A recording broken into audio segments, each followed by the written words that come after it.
So, good morning everyone. Thank you for joining our webinar for KU Select 2016, which launched today. I'm Christina Emery, and I'm Partnership Manager for Knowledge Unlatched. As you may have seen, attendees have been muted, but you can type in any questions into the questions box on the top right-hand corner. This webinar will be recorded, and a link will be sent to you soon. I'm joined today by Frances Pinter, who is founder and ambassador of Knowledge Unlatched. She'll be helping me to answer your questions after this presentation. We also have a couple of the Australian KU crew on the line. There's Lucy Montgomery and Alkeem Ozigen from KU Research.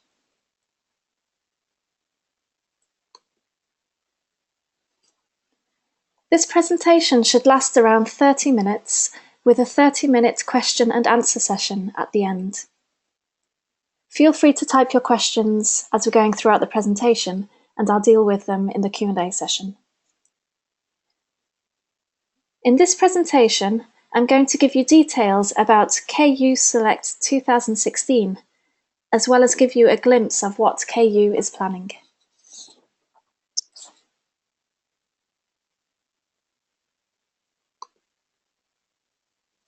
I'm sure you're all very curious about the new collection, so let's just dive straight into the nitty-gritty about what it contains.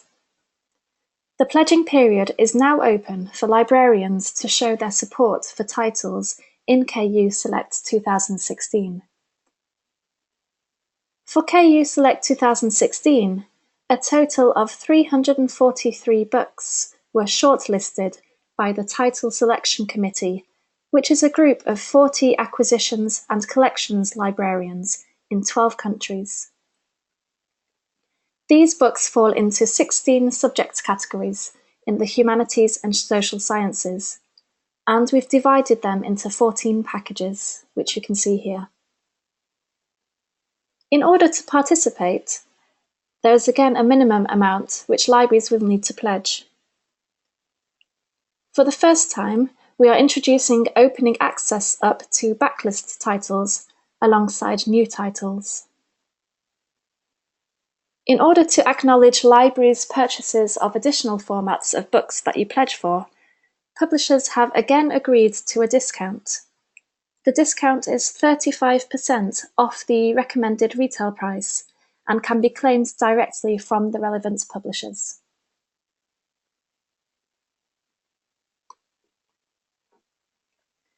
So here's an overview of the Frontlist collection. It consists of 147 new titles in the Humanities and Social Sciences. These titles are scheduled to be published between November 2016 and April 2017. The pledging price per Frontlist is $55 or €50 or £40.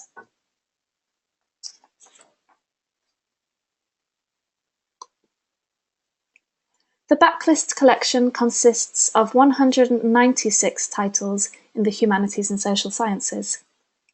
We set strict criteria for these titles.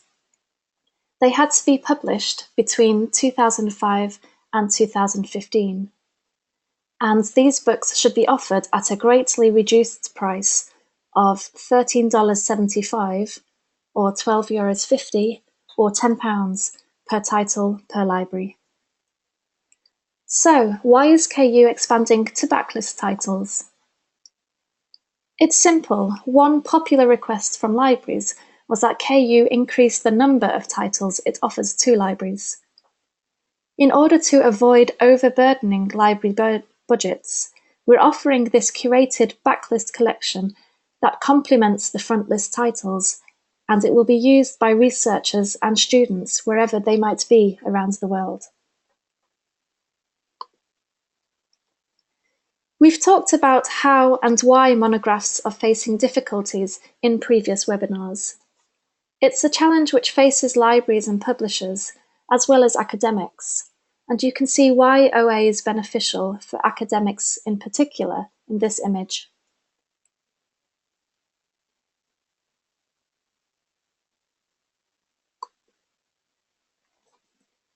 This is where KU comes in. Many libraries are struggling to afford books, as you all know. Authors are finding it harder to get published. Many readers are struggling to gain access to the books that they want, in spite of the possibilities of digital technology. And monograph publishing itself is marginally profitable at best, and in many cases needs to be subsidized. I mentioned the new Backlist Collection earlier.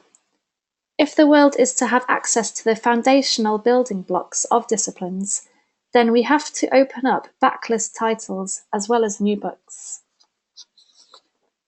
Some publishers are already making deep backlist titles open, and these books are no longer selling in any material manner. While there are now ways of funding open access publishing going forward, there is this middle body of content that remains closed. This is what KU now needs support for to make open.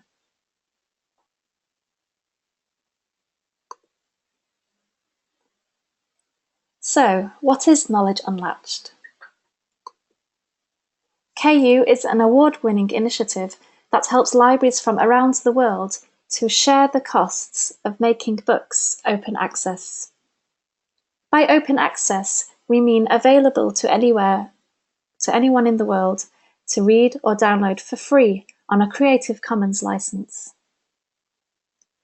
KU was founded as a not-for-profit organisation by Francis Pinter in London in 2012. In 2015, Lucy Montgomery moved to Perth in Australia to become the director of the Centre for Culture and Technology at Curtin University. Lucy is also director of KU Research. Earlier this year, KU expanded to Germany with a base in Berlin, thanks to new managing director Sven Fundt, who is former CEO of De Gruyter. In July this year, a new base for KU was announced in Ann Arbor at the University of Michigan Library.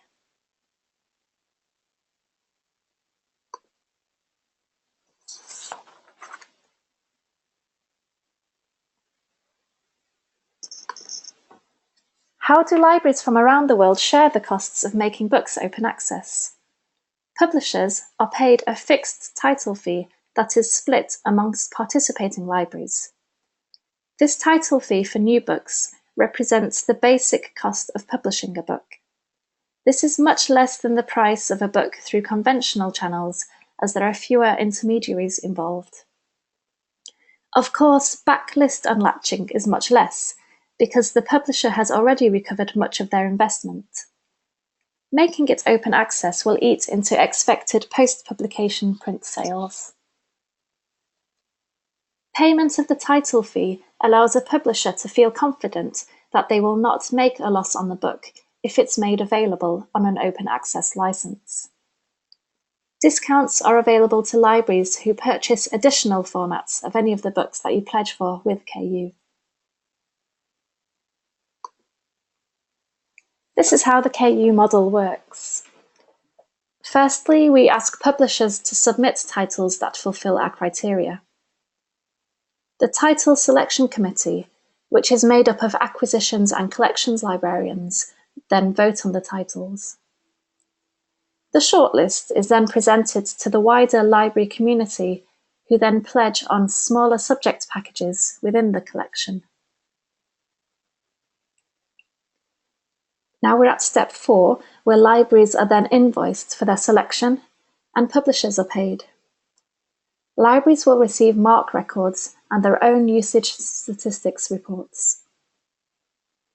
If there aren't enough pledges to cover the title fees, then those packages will not be unlatched and libraries will not be invoiced for those books.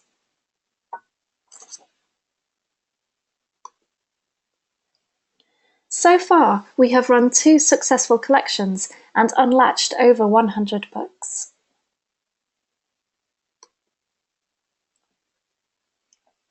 In the pilot, 28 books from 13 publishers were made open access. Within the first 2 years, there were at least 67,000 downloads in 180 countries via OAPEN and the Internet Archive. This averages to 2,400 downloads per book, compared to sales of a couple of hundred, as would be expected for closed monographs. In addition to this, there have been 20,000 page views on HarTrust's platform. Of course, these statistics don't include access via publishers' own platforms or any other routes. In round 2, a further 78 books from 26 publishers were made available on an open access basis. We started to unlatch these books in March, and as they're forthcoming titles, the remaining books will be unlatched upon publication throughout the next couple of months. Statistics for this collection will be available at the end of 2016.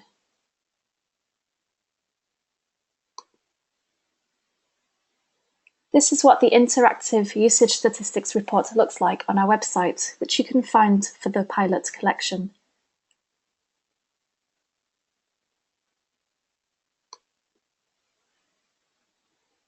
Anyone, anywhere can access unlatched titles by going to our website, collections.knowledgeunlatched.org.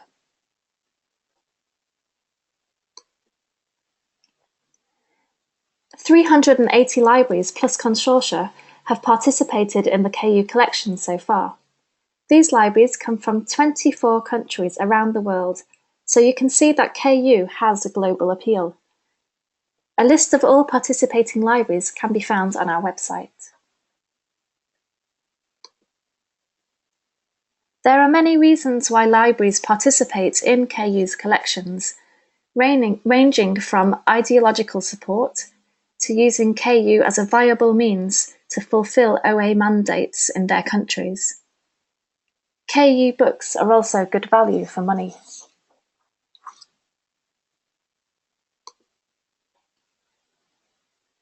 The benefits that KU and its model offer attract libraries who seek a sustainable and flexible way to purchase ebooks, and at the same time, make those books open access. KU asked libraries what would encourage them to participate, and as a result, the model reflects this feedback. Recent suggestions involved more books, more flexibility, and more choice. So, KU has expanded its offering, built in a pick and choose option to select titles on an individual basis, and now allows for early invoicing for libraries who wish to take advantage of their 2016 budget.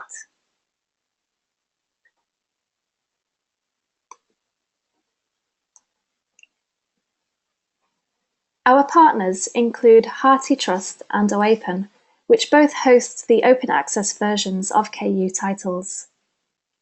All of our books are preserved by Clocks and Portico. We have now increased support for handling sign-ups and invoicing. We are working together with Lyrasis and JISC collections, as in previous rounds, with Castellini Libri, Karga Libri, and Schweitzer all joining us for KU Select 2016 in various territories.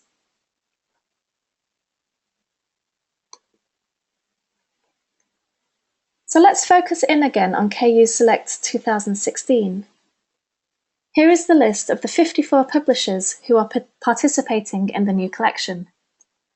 They range from university presses to commercial as well as open access publishers, and come from 5 continents: Africa, Asia, Australia, Europe, and North America.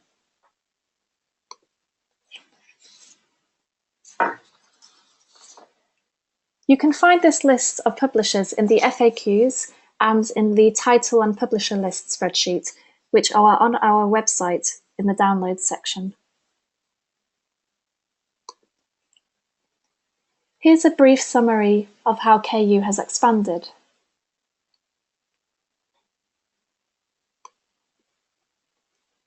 Publishers have agreed to offer a discount to libraries purchasing additional formats of KU titles so that you can avoid paying twice for the same content. Libraries can claim a 35% discount directly from publishers when placing their order for additional formats. KU also encourages publishers to include a reference to the KU Open Access version to enable libraries to make informed decisions about additional format purchases.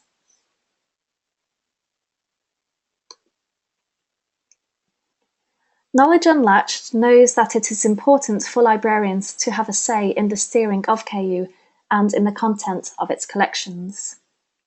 We listened to feedback about expanding the subject areas, and we also assembled a title selection committee from nominations. 40 acquisitions and collections librarians from 12 countries then voted on a list of 681 titles that publishers had submitted for KU Select 2016. These titles met our criteria for the collection. A list of these librarians can be found on our website. The feedback from the committee was positive, with some even struggling to decide on the great choice. Although I mentioned the numbers in the snapshot earlier, here are some more details.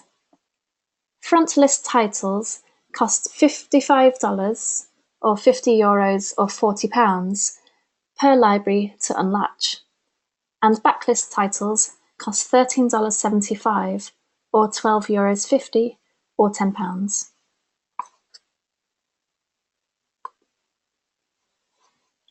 In order to participate in KU Select 2016, libraries need to pledge for either the complete KU Select 2016 collection of 343 titles, both front list and backlist, which costs $10,780 with a minimum pledge of 90% or $9,702.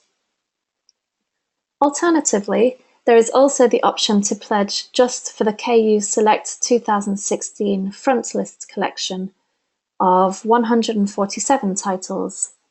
This costs $8,085 with a minimum pledge again of 90% or $7,277.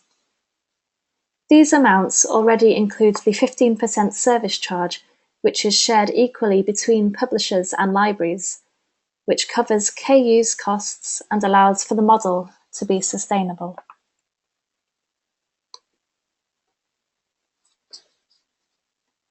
I'm very excited to say that the pledging period is now open. Today is the launch day, and it's open until the 31st of January 2017.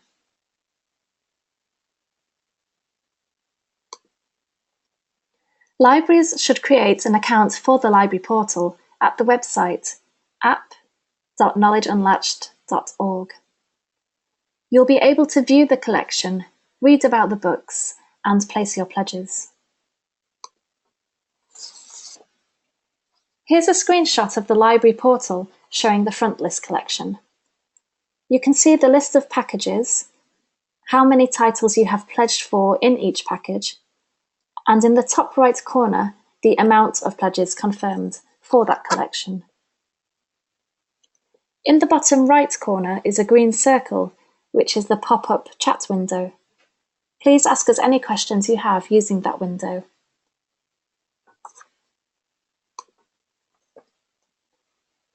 Once you're looking at a package, you can click on any book to read the description. Here's part of one of the books in the anthropology package. Remember that you can download the full title and publisher list as an Excel spreadsheet from the download section on our website at any time. Just go to www.knowledgeunlatched.org.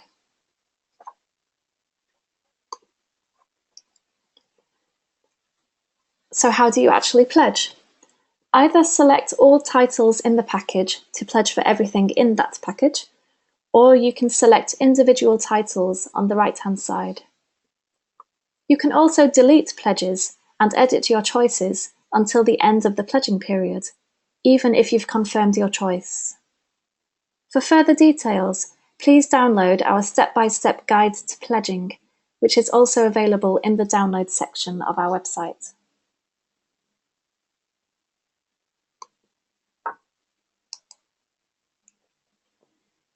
The pledging period will end on the 31st of January 2017, and KU will then assess the pledges it has received to see if the collection or if individual packages can be unlatched.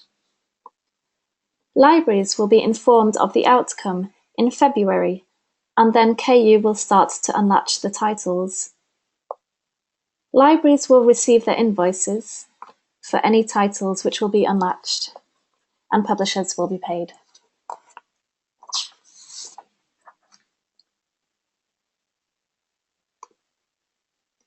So, what's next for KU? Libraries may propose publishers for inclusion into future collections. KU is also planning to expand to Humanities and Social Sciences journals from 2018. And of course, KU will continue its research work in usage and other metrics.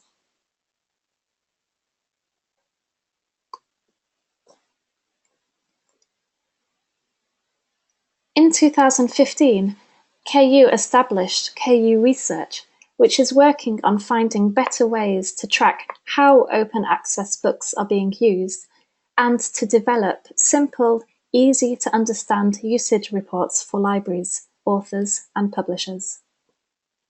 Lucy Montgomery, together with PhD researcher Alkeem Azagan at Curtin University, are leading the research. They've found a way to provide libraries with counter-compliant individual usage statistics for their institutions, and we'll start providing this to libraries at the end of 2016 for the pilot and for round 2, and from 2017 for this new collection, KU Select 2016.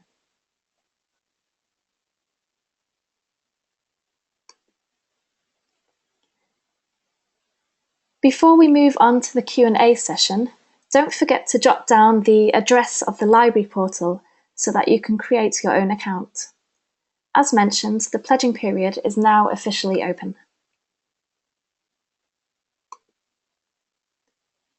Information about KU Select 2016 can be found on our main website, and you can download the title list as well as other documents from the Downloads section. I would suggest starting with KU Select 2016 at a glance, as it's a summary one-pager describing the collection. The FAQ features some very useful questions which you might want answering, and the prospectus goes into more detail of how KU works.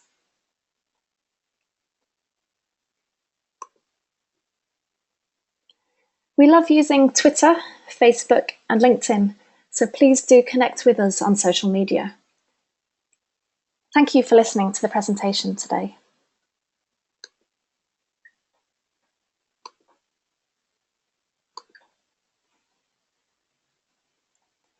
Now let's move on to the Q&A session.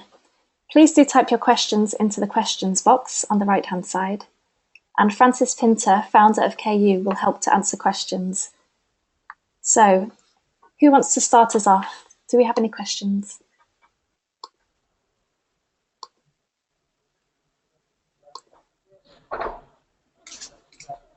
Maybe whilst people are thinking of questions, I just wanted to mention that there will be further webinars throughout the pledging period. There'll be 2 each month until the end, and Schweitzer, one of our sales partners, are also holding webinars in German. On our website, there are some author interviews which you can read about KU authors' opinions on open access, on their experience with Knowledge Unlatched, which are really interesting. So if you go to our website and take a look there. Francis, would you like to add anything while people are thinking of questions?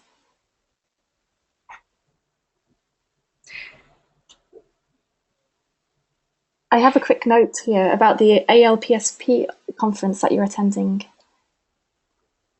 in September. Will you be having the chance to talk about KU there? Oh, yes. Can I answer that one? Anybody coming to the ALPSP conference, we've been shortlisted for an award, an innovation award, and I get to do a 5-minute presentation about Knowledge Unlatched, as well as all the other shortlisted people. So if you're there, I hope to see you. Great. We have one question. Can publishers ask KU directly whether they're allowed to participate, or does this need to come via libraries?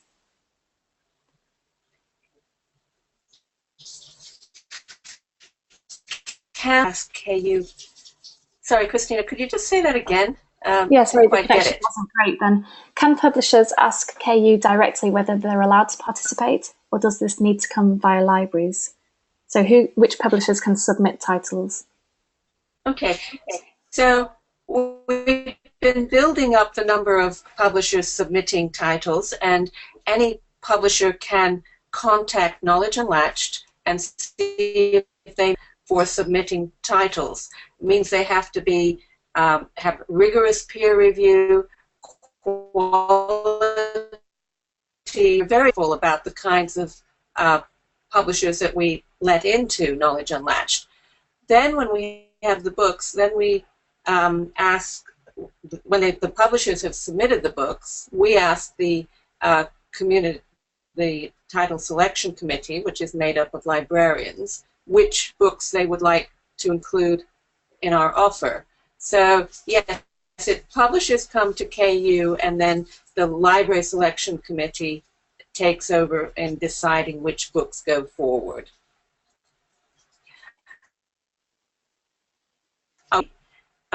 Wants to encourage a publisher, perhaps a small publisher that hasn't heard of us or that we don't know or hasn't seen our public notices, of course we'd be very happy to hear from the librarian and then get in touch with a new publisher.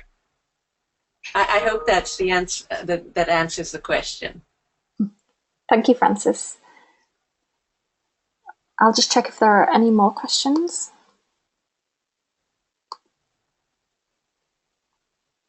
Okay, there's a question here.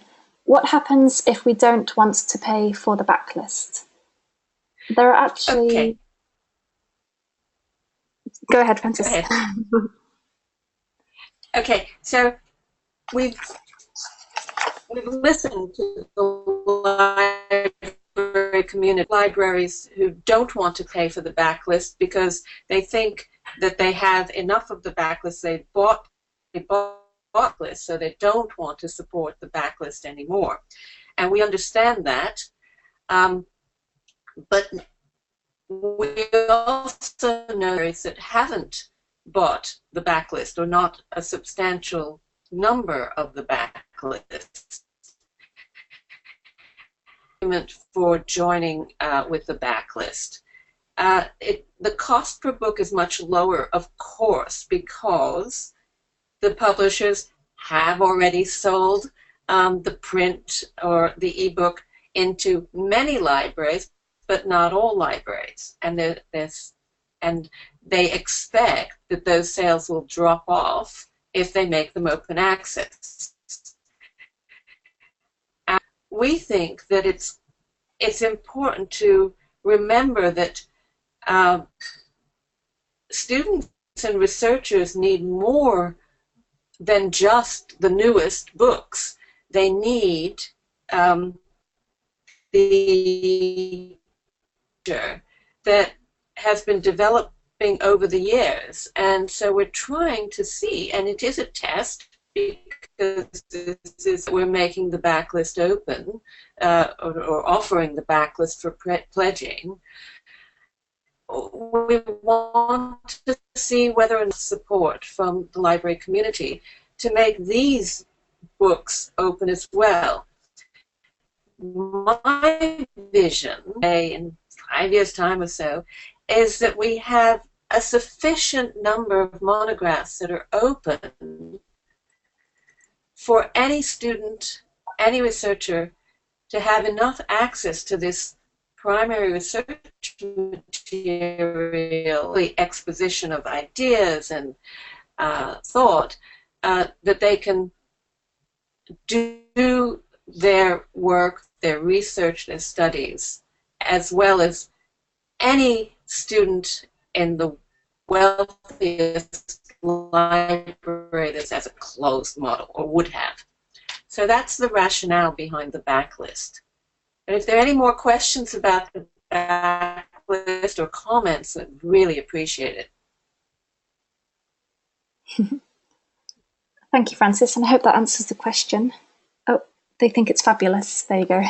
So that answers the question. Great.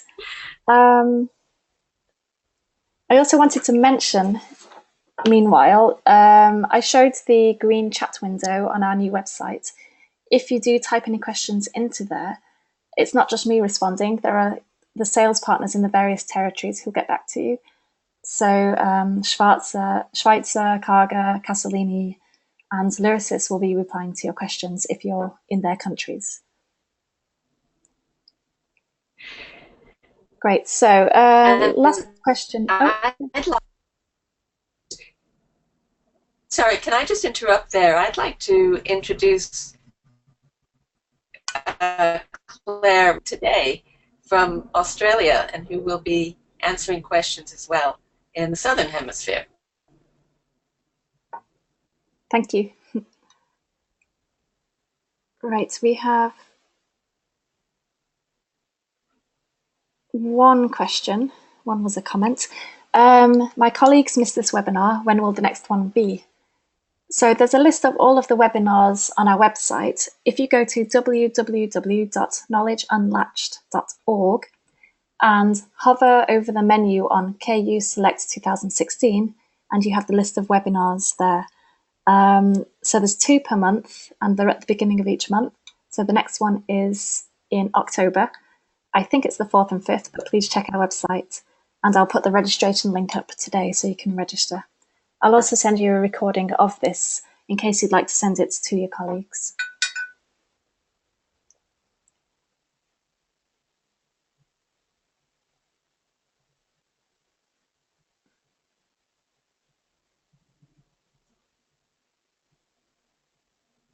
Okay, there is a question here about smaller libraries, Francis.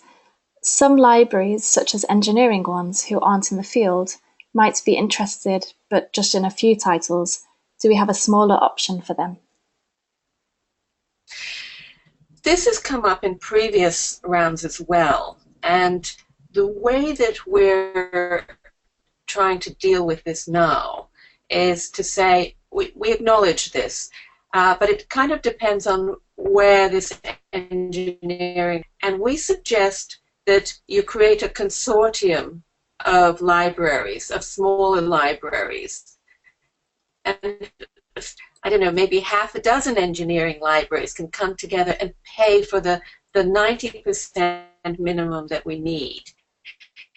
The reason we can't just unlatch title by title is because we have to generate a certain amount of money per title to pay the publishers their title, and that's a fixed fee.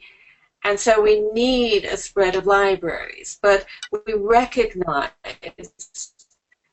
that libraries that are smaller libraries and not necessarily only interested in the humanities and social sciences at the moment. So if you're in a territory that has a sales agent, talk to the territory that doesn't, talk to us, talk to Christina in the first instance, and we will figure out a way. I have to say, as an example, in the pilot, we had a small theology college said they can't participate because they're very small. They only have 100 students, but they really like the idea. And could they contribute $1 per book? And I thought to myself, you know, if every university contributed $1 per book, everything would be open access.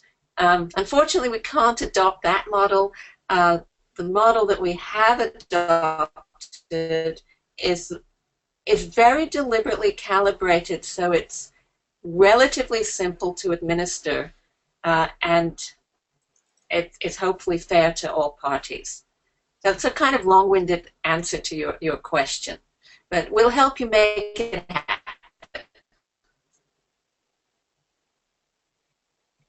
Thanks, Frances. Thank you, yes. So one more question. You mentioned that you might be able to invoice in advance so that libraries could use 2016 budgets. What happens if the collection doesn't get unlatched? I assume it would be refunded, but is there a fee? Okay, can I take this? Yes, absolutely. We're dealing with some parts of the world where the financial year is summer, it's the calendar year.